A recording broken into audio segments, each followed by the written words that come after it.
YouTube. Let's answer some questions.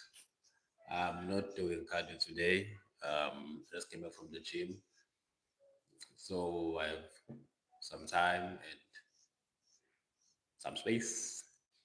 So let's answer some questions. Um, First question from Facebook.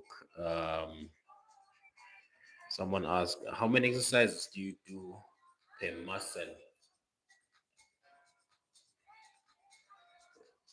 With this one, it's not tricky, but it depends on a lot of things. For example, for biceps, you can do one exercise and then bah, that's all you can need. You can just curl and you're good to go. And for calves, you can just maybe do standing calves. You can just do a standing calf machine and you're good to go. But I would say, a minimum of three exercises should be, that's the entry level. Three. For example, now for a muscle group like chest, you just need flex movement, you need an incline movement, and you need flying or flies movement. You know, you can definitely do more. You can do decline, you can do hammerstand machine, but with the three, the three is enough to get you decent results. So I would say, three definitely that is the base. You can definitely do more, but big muscle groups like chest, shoulders, quads, hamstring, back. I think three, it's a pass mark, or that's like entry level. Is three. You can definitely do more, but three. Now, for example, for quads, you can squat, leg extensions, leg press. The three should be good enough as the base. If you want to do more, definitely do more. But the three should be good enough. So that's my suggestion that for bigger muscle groups, three minimum. Small muscle groups, one or two is good enough. As I said, can always do more, but the one exercise definitely for only smaller muscle groups. Big muscle groups, three, and then definitely you can do more. Um, thank you so much for watching. Um, KAG Duck. Thank you so much for watching. Thank you for the like. Appreciate it. I'll do my best. I'm just answering some questions, fitness questions. So the first question was, per muscle group, how many exercises you should be doing? I believe three is a good start. If you wanna do more, especially for big muscle groups, like three for chest and three for back, obviously on different days, but it should be good enough. Small muscle groups, you can do one, but effectively. For example, you can do curls for biceps, and then if you do it well enough, it should be good enough for the bicep for you to move on to something else. But big muscle groups, definitely three. So that's the question there.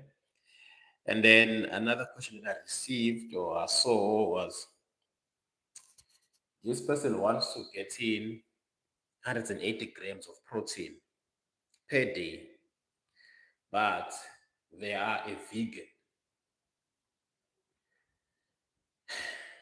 It's without doing any like a lot of research, I already see issues, challenges with getting a lot of protein, but you can't have your meat, you can't have your eggs, you can't have chicken, you cannot have beef. You can't have fish, and with protein shake, you cannot have any protein shake. I've already seen big issues, but it's it's definitely a challenge that can be conquered. But you're gonna have to eat the same foods over and over again because you don't have a lot of options. In my opinion, just right now without doing any research, just what I know is that you're gonna have to be, excuse me, moving between beans, lentils, tofu, broccoli,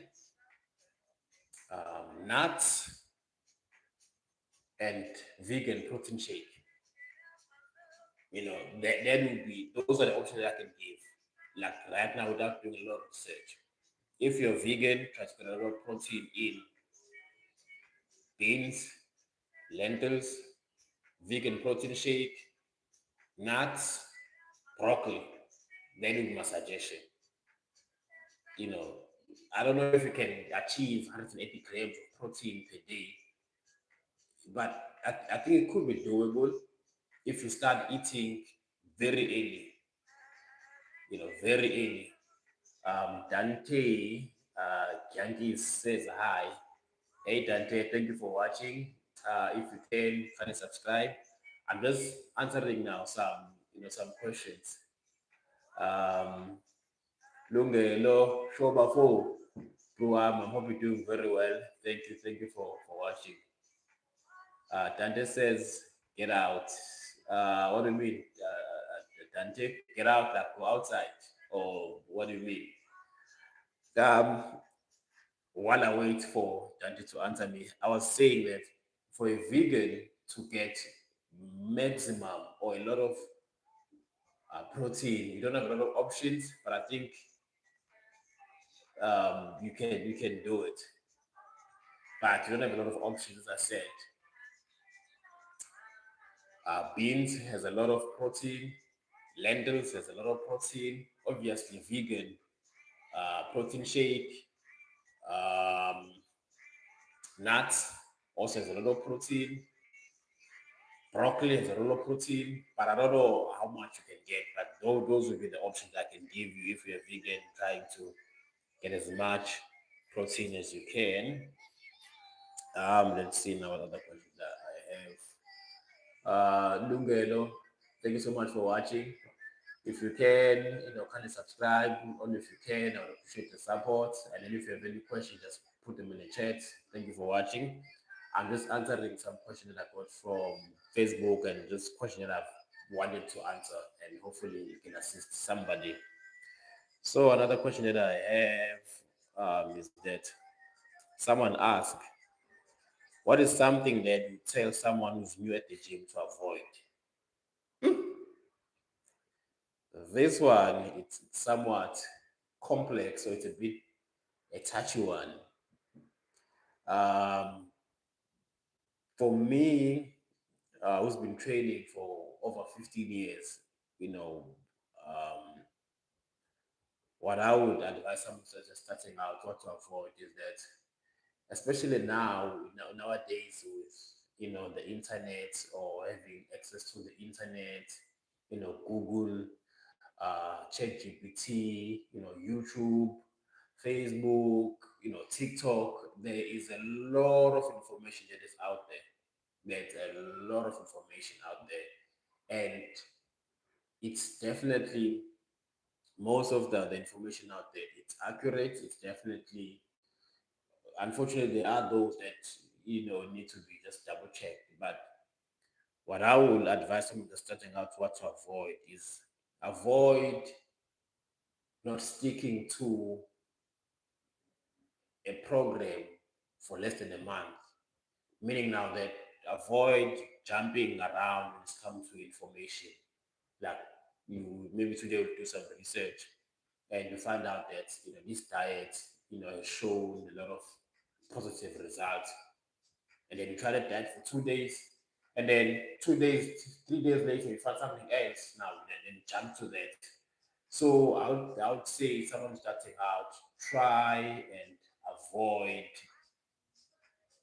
jumping around when it comes to what you're doing to, achieve your fitness goal. At least give the diet or give the program at least a month or at least 21 days before you can say, okay, this one does not work for me. Instead of, just doing something this week, something else the following week. So I would say someone starting out at the gym, avoid, you know, not giving a program, not giving advice a chance. That will be the suggestion. If you get a program, if you get a diet, at least give it some time. At least if you give it time, you would know that okay, it doesn't work for me, and then you would have saved yourself some time, not to try it again in the future. Instead of just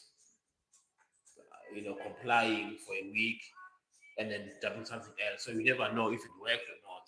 So that would be the suggestion that I give, that if you're starting out, avoid a lot of information at once. Get the diet, stick to it. If it doesn't work, try something else. But don't give it some time. That would be the advice. Let's see what else we have. Let's see now. Other question that we have.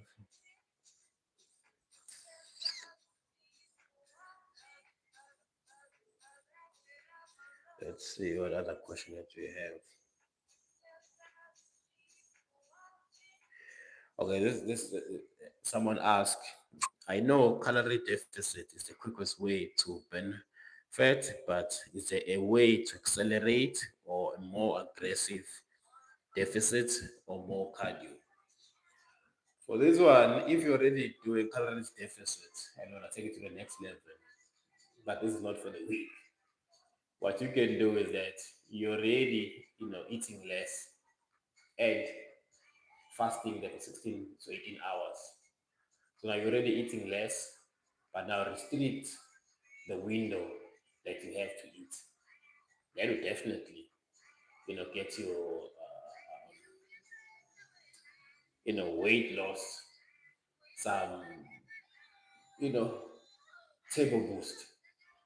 So that is something you can try, you know, kind of like be in a calorie deficit, but now fast for 18 hours. Only eat for 6 hours. That will definitely, give your weight loss journey some woo. Let's see now what other questions we have. As a person says, he does not get how people can get a good workout in 30 minutes. He needs 2 hours. 2 hours is too long. 30 minutes. If you train about say 30 minutes is enough. You know, let's say you're doing chest and buys, and then the program has flat bench, incline and fly, and then we have dumbbell curls, and then we have maybe machine curls. Those five things can do those five in 30 minutes if the gym is not full and training by yourself. 30 minutes should be done. So 2 hours,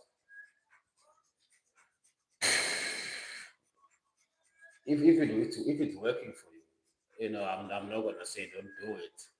But I feel 2 hours it's too long to be in the gym training for majority of the 2 hours. Because you could be killing the gains because you're at the gym for too long. So I would, for me, 30 to about 45 minutes, it's enough time, at the gym to execute. You don't need 2 hours. As I said, if it's working for you, of course. Another thing that you need to keep in mind is that genetically we are not the same. We are not on the same level. So somebody could train for 2 hours and then be able to, get the full benefit of that, and someone can train for 30 minutes and also get the full benefit of that. So I would definitely say that 2 hours, I still feel it's a bit too much, but I cannot completely say it's not that it's wrong. You can definitely give it a try and see if there's any progress. If there's progress, good for you. If not, make it shorter. So yeah, I think that's that for today. Just some questions from Facebook. Thank you for watching. Kindly subscribe if you are new, if you're returning. Thank you so much for the support. Truly, truly appreciate the support.